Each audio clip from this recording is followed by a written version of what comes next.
Bonjour et bienvenue dans cette nouvelle vidéo. Aujourd'hui nous allons parler de séries télévisées, des 5 séries télévisées que j'ai le plus appréciées ces derniers temps. Si vous avez aimé la vidéo, n'hésitez pas à laisser un pouce bleu, un commentaire, à vous abonner à la chaîne si ce n'est pas encore fait et à activer la cloche de notification pour recevoir toutes les nouvelles notifications de mes vidéos. Au revoir! Aujourd'hui on est sur un cru assez phénoménal, c'est-à-dire que c'est une sélection de séries dont la note ne va pas en dessous de 7,5. Voilà, donc ce sont des séries que j'ai réellement beaucoup appréciées. Je vais reprendre un petit peu le même principe que j'avais fait dans la dernière vidéo, je trouvais ça assez clair. Je vais vous donner donc l'histoire, vous donner ma note et vous donner un petit résumé en bref. Et bien sûr je te mets affiche sur ma droite et toi sur ta gauche, pour que tu puisses constater le visuel et l'ambiance un petit peu de la série concernée. Je sais toujours pas comment faire avec les noms anglais. Dead of Summer. Donc non, toujours pas. La première série que je vous présente aujourd'hui s'appelle Dead of Summer.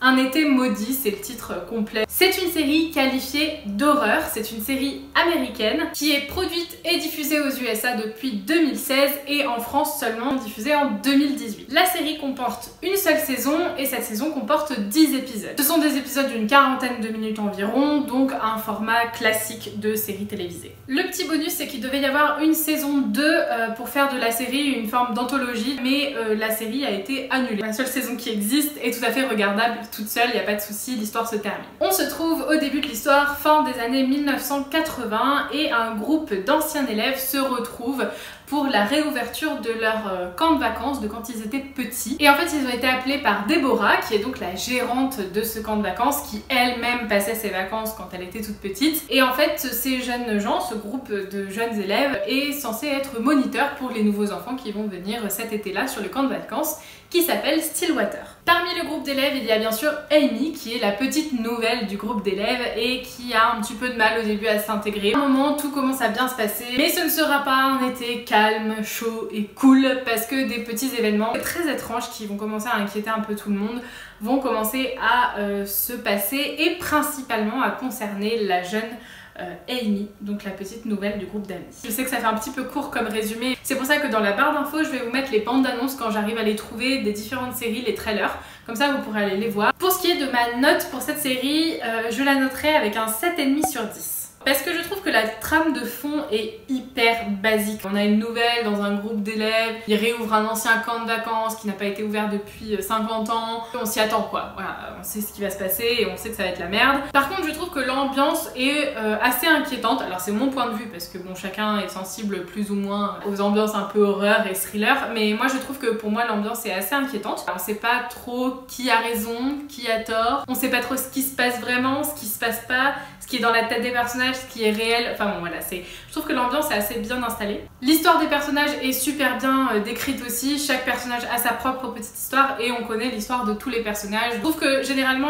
cette série là manque un peu d'élaboration, pourtant je l'ai finie en un jour, donc ça veut dire que ça se regarde largement. En bref, si vous regardez cette série, il faut faire attention au gore parce qu'il y a quelques moments qui sont vraiment assez explicites. Donc si vous aimez pas tout ce qui est sang et trucs un peu dégueux, je pense que sur certains passages vous pouvez être dérangé. On sent que c'est une petite série qui n'a pas une grosse prod derrière, c'est pas un blockbuster quoi. Donc ça se ressent un petit peu dans les images, la façon dont c'est filmé, etc. Ça ressemble pas du tout à un téléfilm de Noël, je le dis tout de suite, mais voilà, on sent que c'est peut-être moins élaboré que les grosses productions que peut faire par exemple Netflix à l'heure actuelle. Et pour moi le thème horreur qui est attribué à la série n'est pas tellement justifiée. En fait, je trouve qu'elle fait pas peur parce que moi je suis une grosse flippette, je déteste les films d'horreur et je trouve que la série fait pas spécialement super peur. Enfin, j'ai réussi à la regarder sans avoir peur et même la nuit, donc aucun souci.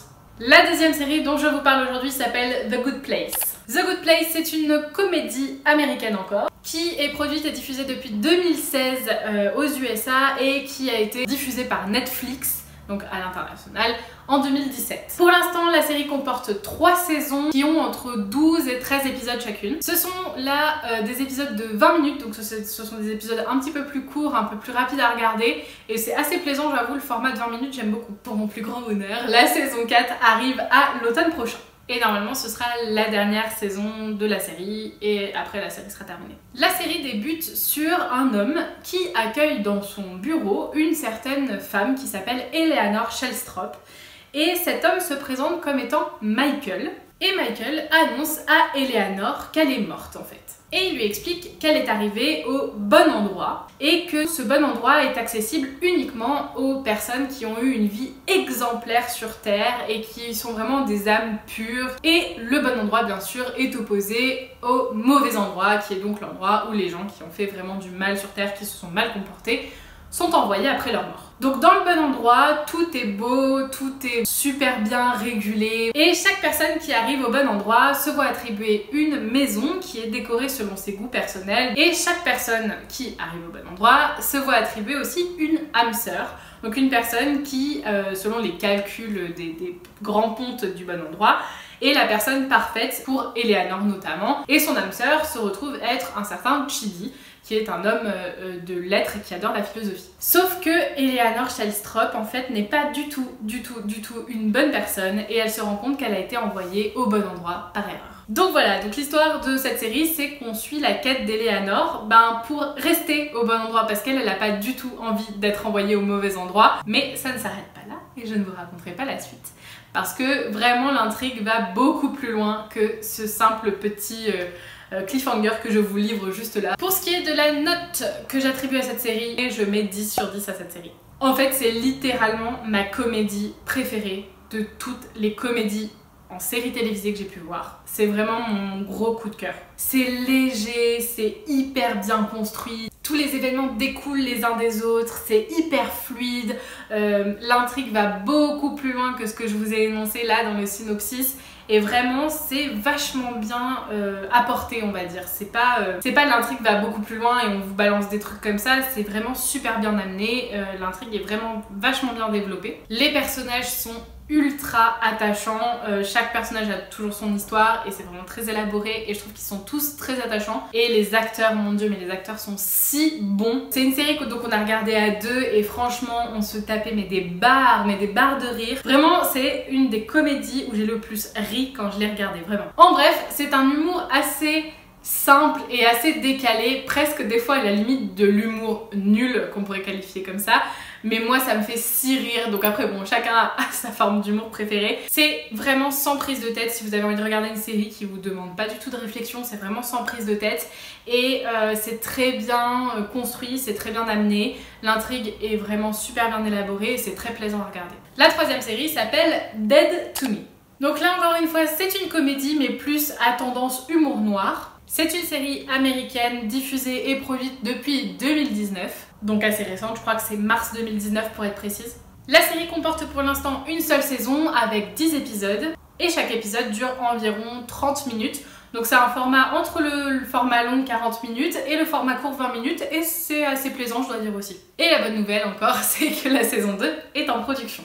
On suit l'histoire de Jen qui vient de perdre son mari brutalement et qui a été renversée par une voiture. Et en fait elle a énormément de mal à faire son deuil parce que le meurtrier, le conducteur de la voiture qui a renversé son mari, s'est enfui, donc c'est un délit de fuite et le délit de fuite est très compliqué à résoudre parce qu'il ne reste aucune preuve sur les lieux du crime. Donc pour Jen c'est très difficile mais elle doit rester forte pour ses deux garçons, sauf qu'elle n'arrive pas du tout à passer au-dessus de ce deuil là.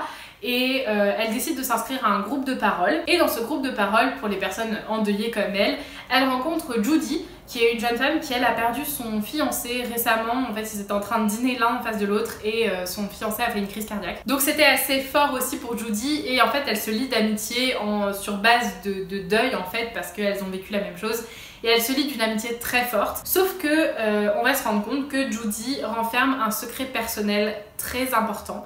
Et la série, enfin la saison 1 est basée sur comment Jen va réussir à découvrir ce secret. La note que j'attribue à cette série est un 9 sur 10, ce qui est une très bonne note. Seulement il y a un point en moins parce que parfois c'était un petit peu longuet. Je pense qu'on aurait pu avoir la même chose en peut-être 2 épisodes de moins, donc en 8 épisodes je pense qu'on aurait pu avoir la même intrigue. C'est une série qui est super géniale à regarder, les personnages sont hyper attachants encore une fois, le jeu d'acteur est très très bon. C'est une trame qui est très simple, parce que voilà, on a un personnage principal qui se lie d'amitié avec un autre qui a un secret, voilà, il faut découvrir le secret, donc c'est très simple de base, sauf que c'est hyper bien développé. Je trouve cependant qu'il y a certains passages qui sont un peu trop faciles, si je peux dire, des choses qui se résolvent un petit peu trop facilement, voilà, on sait qu'on n'est pas vraiment dans la réalité. Mais j'adore l'humour de cette série, c'est un petit peu différent de l'humour de The Good Place, mais on en revient parfois à certaines petites notions et j'aime beaucoup cet humour là, donc ça m'a fait aussi bien rire. En bref, c'est une série qui n'est pas du tout glauque, malgré le fait qu'il y ait ce thème autour du deuil. Elle est malheureusement pas très réaliste. C'est très américanisé en fait et je pense que ça peut être à la fois regrettable et à la fois pas regrettable du tout parce que si elle était trop réaliste ce serait peut-être plus lourd comme série. C'est un humour assez particulier et d'ailleurs elle a été souvent nommée en tant que version humoristique de la série Big Little Lies et en fait moi j'ai essayé de regarder Big Little Lies et j'ai pas du tout adhéré, j'ai dû regarder 2 épisodes et je trouvais ça d'un long, mais d'un long. Du coup j'ai beaucoup mieux apprécié Dead to Me que Big Little Lies, donc voilà. La 4e série s'appelle Manifest. Alors Manifest, c'est un peu un drame, policier, thriller, surnaturel, on peut lui attribuer pas mal d'adjectifs. C'est une série américaine produite et diffusée depuis 2018 aux USA et en 2019 elle est passée sur TF1, alors je sais plus depuis quand mais je sais qu'elle est passée à la télé française. Il y a pour l'instant qu'une seule saison avec 16 épisodes dans cette saison là. Ce sont des épisodes qui durent 40 minutes donc on est sur une longueur d'épisode tout à fait basique. La bonne nouvelle aussi c'est que la saison 2 est en production. En avril 2013, le vol 828 qui fait le lien entre la Jamaïque et New York est secoué de très violentes turbulences et dans cet avion on retrouve Michaela qui est un petit peu le personnage principal, son frère Ben et le fils de Ben qui s'appelle Caleb. Donc l'avion subit d'énormes turbulences et puis il finit par se poser et ils ont survécu aux turbulences. Sauf que quand l'avion se pose, on annonce aux passagers de cet avion qu'on est en 2018 et que cela fait 5 ans qu'ils ont disparu. Donc là c'est toute une quête qui se met en route de savoir pourquoi, qu'est-ce qui s'est passé parce que pour les passagers du vol 828 tout était normal. Donc les personnages de cette série essaient de trouver pourquoi, comment, par qui et comment ça s'est fait, voilà, enfin quelle est l'embrouille qui fait qu'ils sont arrivés 5 ans plus tard quoi. La note que j'attribue à cette série est un 7,5 sur 10. Et en fait, c'est une très bonne base. Je trouve que l'intrigue est vachement bien de dire qu'il y a un avion qui a disparu pendant 5 ans et de savoir pourquoi. Moi, je suis très surnaturelle, donc j'aime beaucoup. Mais je trouve que c'est très long, mais très long. Et ça fait vraiment, en fait, série télévisée, vous voyez. Il y a des moments encore pas du tout réalistes dans cette série. C'est une catastrophe. Il y a des moments où tu te dis, mais non, c'est pas possible. Qu'est-ce que vous faites? Après, il y a un peu de surnaturel, donc forcément, le réalisme n'est pas forcément tout le temps présent. C'est normal. J'ai un gros problème avec le personnage principal, Michaela, elle me saoule. Je pense que ça pèse dans la note aussi parce que j'arrive pas du tout à m'attacher au personnage principal, je le déteste en fait tout simplement. Par contre, j'ai vraiment envie de savoir ce qui va se passer et ce qui s'est réellement passé pendant ces 5 ans, vous voyez, où ils ont disparu et ça me tient en haleine en fait. En bref, comme je vous l'ai dit, c'est une série un peu trop TV pour moi, j'aime pas trop l'aspect qu'elle a. Il n'y a pas assez d'action pour moi non plus, je trouve que c'est un peu plan-plan et un peu long. Mais il y a une bonne intrigue, il y a un bon développement d'intrigue et ça nous tient en haleine donc on a envie vraiment de savoir la fin. Et je termine par la série qui s'appelle Light as a Feather.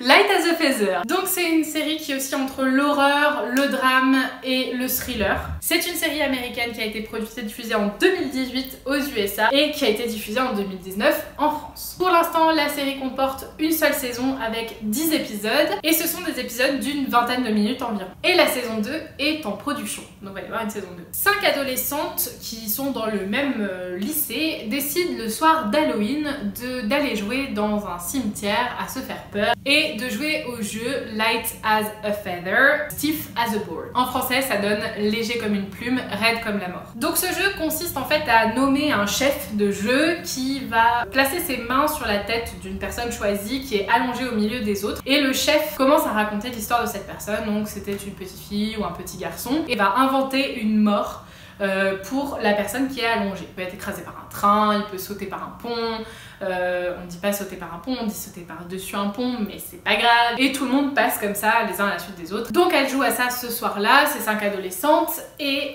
quelques temps plus tard, malheureusement, une des adolescentes périt dans un accident de voiture, ce qui avait été totalement prédit lors du jeu par Violette, la chef du jeu, à ce moment-là. Donc là, les 4 autres adolescentes commencent un petit peu à flipper et les soupçons commencent à se porter sur Violette, qui était en fait une nouvelle arrivée dans le lycée et qu'elles avaient invité à venir jouer avec elle. Donc la suite de l'histoire, c'est ça, c'est savoir si c'est Violette vraiment responsable, si d'autres personnes vont mourir parce que tout le monde a eu une mort prédite. La note que j'attribue à cette série, c'est 7 sur 10. Alors en vrai, ça se regarde parce que je l'ai vraiment dévoré en un jour. En soi, elle est bien. Je trouve que c'est une bonne série dans le sens où la trame est sympa et puis moi j'aime bien un petit peu ce qui est ésotérique. Mais on pouvait réellement mieux faire sur ce thème-là en fait. Les acteurs sont foncièrement mauvais dans cette série. Le jeu d'acteur est vraiment ça gâche vraiment la série. L'intrigue et l'ambiance dans laquelle on est plongé sont vraiment cool. Moi j'aime bien, il y a des couleurs un peu ternies comme ça, j'adore. Je trouve que 7 c'est beaucoup quand même, j'aurais même mis 6 tu vois. Je m'en rends compte après. Après j'ai bien apprécié donc je vais pas non plus descendre à... Mais je crois que je peux mettre 6 ouais en fait. Peut-être plus 6 que 7. En bref, c'est une série très rapide à regarder, donc si vous avez envie d'une petite série comme ça, à certains moments c'est assez longué et très prévisible, hein, ça gâche un peu le plaisir. Mais elle est distrayante et l'ambiance est super bien installée par les couleurs, la façon dont c'est filmé, etc. Et elle nous tient quand même assez en haleine et on a quand même assez envie de savoir la fin, donc c'est quand même bien construit. Mais il y a mieux. Voilà, c'est pas ouf. J'arrive enfin à la fin de cette vidéo, j'espère qu'elle vous aura plu, que vous aurez découvert des séries. Je le dis jamais, mais n'hésitez pas à vous abonner à la chaîne aussi si vous passez par là et que vous avez bien aimé la vidéo. C'est sympa, c'est gratuit et moi ça me fait plaisir. En attendant, prenez soin de vous, je vous fais des gros bisous et puis on se retrouve très vite pour une prochaine vidéo. Ciao ciao.